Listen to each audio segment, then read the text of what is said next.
बंद करियो, बंद करियो, दहशतगर्दी बंद कयो, बंद कयो, बंद कयो। दहशतगर्दी बंद कयो। औज़ु बिल्लाहि मिनश शैतानिर रजीम, बिस्मिल्लाहिर रहमानिर रहीम, अल्हम्दुलिल्लाहि रब्बिल आलमीन, अस्सलातु वस्सलामु अला अशरफिल अंबिया वल मुरसलीन, अम्मा बाद। जियां त असांजो ही अॼु जो एहतजाज तरलाई इस्लामाबाद खतीजतुल कुबरा मस्जिद व इमाम बारगाह में थियल बम धमाके के ख़िलाफ़ कायदे मिलत जाफ़रिया अल्लामा सैयद साजिद नकवी के हुक्म ते ये रैली कढी वही है। इन रैली जो मकसद असां हुक्मरान पाकिस्तान का रियासत पाकिस्तान का सवाल क्यों था तो ही असां मारिया छो वञूं पिया, ही केर असांखे मारे पियो। ये नामालूम वारियूं जेके कहानियूं हुयूं ये पुराणियूं थी चुकियूं आहिनि। हिन वक़्तु जदीद तरीक़ा अची चुका आहिनि। ट्रेस्ट करे उहे कातिल उन्हनि जा बैंड वाश कंदड़ जेके बि सहूलियतकार आहिनि उहे गिरफ़्तार थी सघनि था, लेकिन अफ़सोस असांखे रियासत पाकिस्तान ते थिए थो त जेके कातिल गिरफ़्तार थी जेलुनि ताईं पहुचनि था, वरी उन्हनि खे बहाना बणाए करे जेलूं टोड़ाए करे हुननि खे वरी रवानो कयो वञे थो ताकि हिकु ॿियो हदफ़ हासिलु कयो वञे। ही जेको इस्लामाबाद वारो बम धमाको आहे इहो इन शइ जी कड़ी आहे।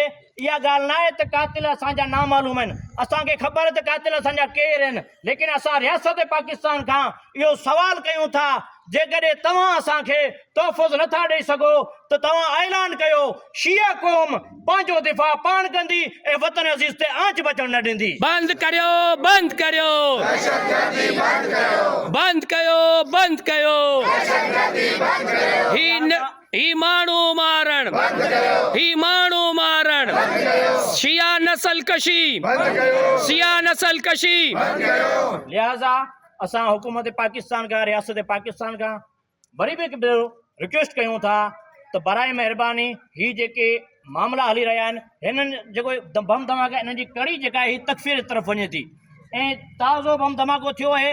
इन जे दौरान तकफ़ीरी गुरू जो जेको जलसा पूरे पाकिस्तान में इजाज़त ॾिनी वई आहे।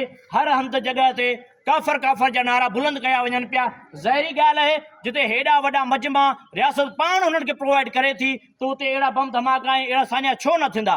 असां हुकूमत पाकिस्तान का रियासत पाकिस्तान का गुज़ारिश कयूं था, मुतालबो कयूं था तो पाकिस्तान के दिफ़ा के मज़बूत तरीक़े से अपनाईंदे पूरी क़ौम मिलत तशैया इहो मुतालबो करे थी त असांजी मस्जिदुनि इमाम बारगाहुनि अहले सुन्नत जा हुजनि, देवबंद हुजनि, अहल हदीस हुजनि, उन्हनि खे सिक्योरिटी ॾिनी वञे। असांजो इन मकतब फ़िक्र में को बि कातिल कोन्हे, ना शियो सुन्नी जो कातिल है ना सुन्नी शिया जो कातिल है। ही एक फिज़ा कायम कई पई वञे ताकि शिया सुन्नी जी लड़ाई थी वञे, ताकि असांजा मक़सद हासिल कया वञनि।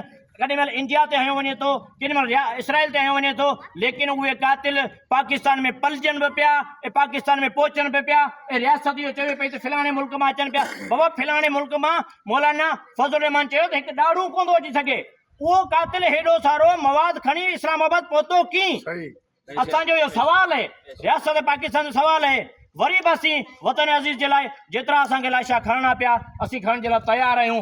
मिलत जे लाइ जेतिरियूं क़ुर्बानी ॾियणियूं पियूं असीं ॾियण जे लाइ तयारु आहियूं, लेकिन पाकिस्तान ते आंच न ईंदी, मिलत पंहिंजे सुरखुरू थींदी। वमा अलैना इल्लल बलागुल मुबीन।